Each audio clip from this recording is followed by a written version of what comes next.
경남 곳곳의 간이 상수도가 발암물질인 비소에 오염된 것으로 확인됐지만 자치단체의 대응은 허술한 것으로 드러났습니다. 대우조선해양이 적자로 법정관리라는 중대기로에 놓인 데다 현대중공업도 적자가 이어지는 등 조선업계가 위기상황에 놓여 있습니다. 대형마트를 돌며 분유를 훔친 뒤 인터넷을 통해 싼값에 판 일당이 경찰에 붙잡혔습니다. 경남도청 서부청사 개청을 앞두고 진주 구도심 공동화 우려를 놓고 공방이 일고 있습니다.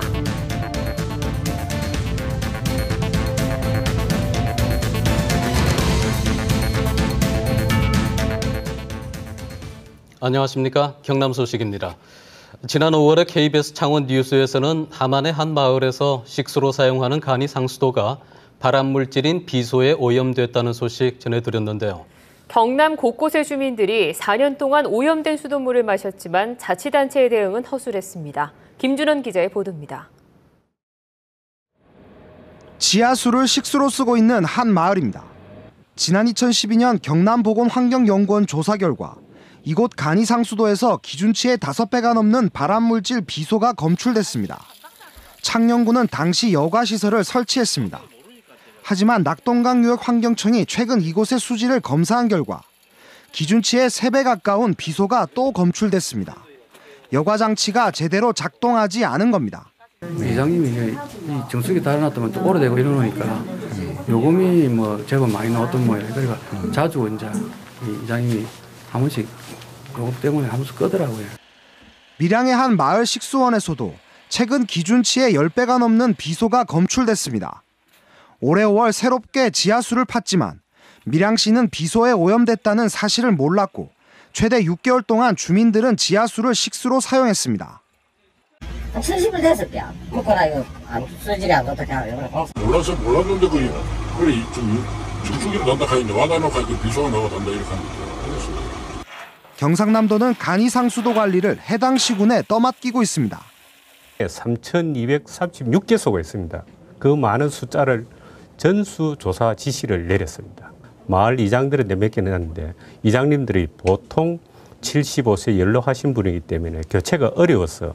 현재 경남의 농어촌 마을에서 간이 상수도를 식수로 사용하고 있는 주민들의 수는 모두 25만 명에 이릅니다.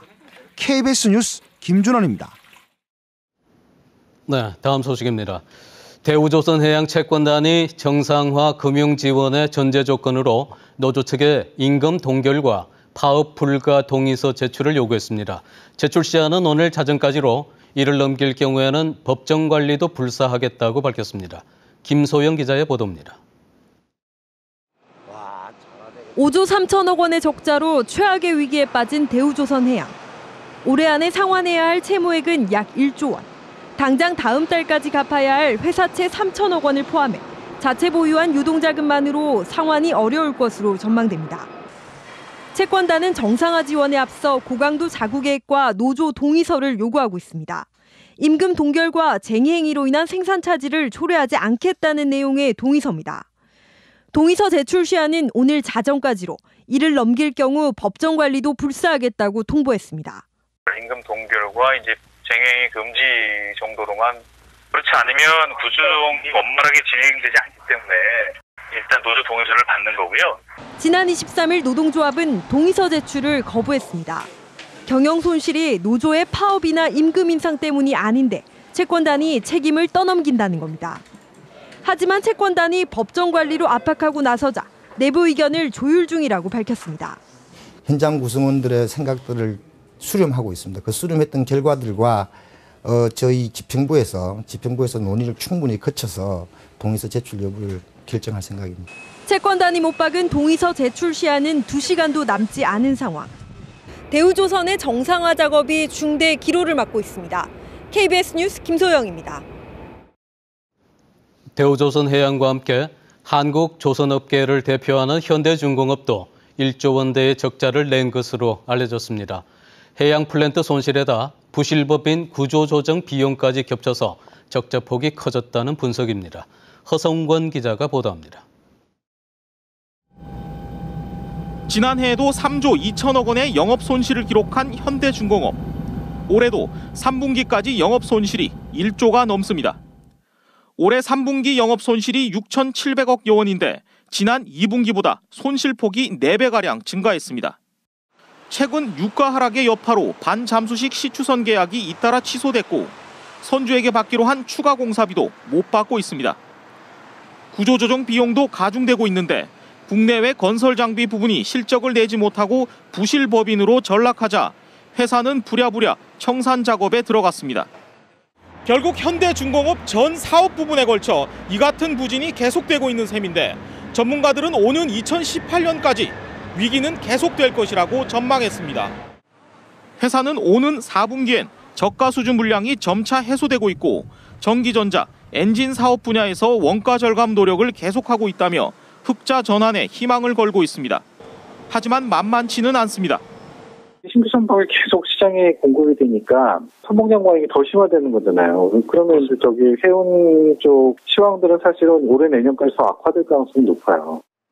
더구나 전 세계적인 해운업계 불황으로 컨테이너선 수주가 크게 줄고 해양 플랜트 사업도 부진을 면치 못하는 한 전망은 어둡다는 게 전문가들의 공통된 견해입니다. KBS 뉴스 허성권입니다. 대형마트를 돌며 분유를 훔친 뒤 인터넷을 통해 싸게 판 일당이 경찰에 붙잡혔습니다. 이들은 주부들의 문의 전화가 오면 해당 분유를 훔쳐 팔기도 했습니다. 손은혁 기자가 취재했습니다. 한 남성이 대형마트 진열대에 놓인 분유를 잇따라 카트에 담습니다. 사람들의 통행이 없는 곳으로 가더니 CCTV 사각지대에서 분유를 자신의 가방 속에 담아 계산대를 거치지 않고 빠져나갑니다. 분유통에 붙은 도난 방지 장치를 떼낸 겁니다. 경찰에 붙잡힌 44살 이모 씨는 경남과 부산, 울산의 대형마트를 돌며 상습적으로 분유를 훔쳤습니다. 지난해 8월부터 최근까지 훔친 분유만 1,400여 통, 6,400만 원어치에 이릅니다. 훔친 분유는 인터넷을 통해 시중가보다 40% 싼 가격에 내놨습니다. 알뜰 주부들이 즐겨 찾는 인터넷 카페 등에 글을 올려 분유를 팔았습니다. 어머님들께서 이런 분유를 구할 수 있냐고 연락이 오시죠. 무슨 종류의 몇 캔이 필요하다. 문의 전화가 오면 해당 분유를 훔쳐 팔기도 했습니다. 부피가 작으면서도 금액이 고가이고 또 이 물품을 훔쳐서 찾는 수요자들이 많기 때문에 경찰은 상습절도 혐의로 이 씨를 구속하고 훔친 물건을 판매한 혐의로 2명을 불구속 입건했습니다. KBS 뉴스 손원혁입니다. 경남도청 서부청사 개청을 앞두고 진주 구도심 공동화 우려를 놓고 공방이 일고 있습니다. 인구 유출에 따른 대책을 세워야 한다는 입장과 오히려 진주권 개발에 발목 잡기라는 의견이 맞서고 있습니다. 보도에 송현준 기자입니다. 혁신도시가 들어선 진주시 충무공동은 지난해부터 입주가 시작돼 5,700여 명이 신규로 전입을 했습니다. 이러는 사이 상대동과 하대동, 천정동, 중앙동 등 진주의 기존 시가지에서는 인구가 각각 1,000명에서 2,000명가량 줄었습니다. 문제는 오는 12월 경남도청 서부청사 개청과 초전 신도심 개발입니다.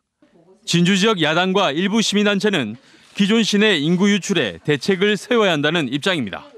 이런 구도심 대책에 대해서 공동화에 대한 대책을 어차피 서부청사로 인해서 그런 지역 균형 간의 발전을 꾀한다고 했으니까 이러한 부분에 대책을 수립해야 된다고 봅니다.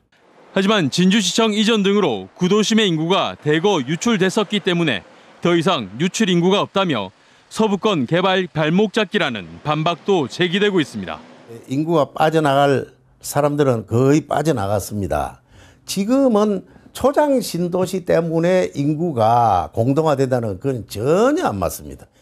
혁신도시와 초전 신도심 개발, 서부청사 이전 등에 따른 기존 시내 공동화 논란을 둘러싸고 진주 지역 여론이 엇갈리고 있습니다. KBS 뉴스 송현준입니다.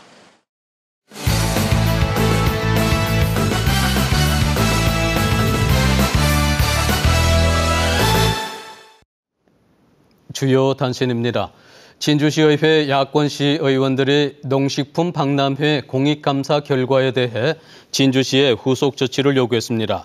야권시 의원들은 진주시가 행사 대행업체로부터 부수 판매 잔여 수익금 8,600만 원을 환수하고 야외 부수 판매 계약금 1,000만 원을 개인 통장으로 받아 사용한 농식품 박람회 사무국장을 고발하라고 요구했습니다.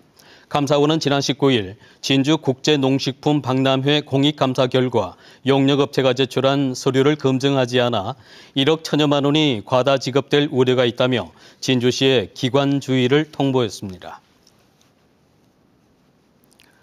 한국형 자유학년제의 방향을 찾는 토크 콘서트가 오늘 창원 여성인력개발센터에서 열렸습니다. 오늘 진로 콘서트에서는 현재 교육부가 추진 중인 중학생 자유학기제에서 더 나아가 고등학생을 대상으로 1년 동안 자유학년제를 추진하는 방안 등을 논의하고 인성과 창의를 갖춘 미래인재로 성장할 수 있는 다양한 체험학습이 소개됐습니다. 문화재청은 보물 제1021호인 산청 성남 암사지 석조 비로자나 불좌상을 국보로 승격 지정 예고했습니다. 내원사 비로자나 불좌상은 766년에 제작된 우리나라에서 가장 오래된 비로자나 불상으로 자료가 부족한 고대 조각사 연구의 기준이 되는 유물입니다. 경남도의회의 학교급식 행정사무조사 특별위원회에 도청 공무원이 파견돼 조사하는 것이 타당한지에 대해 경남교육청이 검토에 들어갔습니다. 박종훈 교육감은 오늘 간부회의에서 도청에서 파견된 공무원이 교육청 서류를 조사하는 것이 도의회의 행정사무조사인지 도청의 행정사무조사인지 판단해달라며 정책기관실에 주문했습니다. 경남도의회 학교급식 행정사무조사 특별위원회는 10명이 넘는 도청 직원을 파견받아 조사를 진행하고 있습니다. 오늘 낮 12시 10분쯤 김해시 동상동의 한 사거리에서 60대 여성이 몰던 승용차가 도로변 상가 건물에 들이받았습니다. 이 사고로 상가 입구에 서 있던 55살 배모 씨와 운전자, 탑승자 등 4명이 다쳐 인근 병원에서 치료를 받고 있습니다. 경찰은 다른 승용차에 추돌 사고를 당한 운전자가 당황해서 상가로 돌진한 것으로 보고 정확한 사고 원인을 조사하고 있습니다. 지난달 경남의 수출과 수입이 지난해보다 크게 줄었습니다. 경남무역협회는 지난달 경남 지역 수출은 29억 1천만 달러로 지난해 같은 기간보다 36%, 또 수출은 15억 4천만 달러로 27.9% 각각 줄었다고 밝혔습니다. 한편 무역 수지는 13억 7천만 원의 흑자를 기록하면서 수출과 수입이 같이 하락해서 나타나는 불황형 흑자를 이어갔습니다. 오는 28일부터 평양에서 열리는 남북 노동자 통일축구대회 경남 참가자 7명이 정해졌습니다. 6.15 공동선언 실천 경남본부는 남북 노동자 통일축구대회 참가자로 경남 예선전에서 우승한 부산대 양산병원 근로자 2명과 민주노총, 금속노조 등 단체 관계자 5명을 포함해 모두 7명이 참가하게 된다고 밝혔습니다. 경남 소식이었습니다.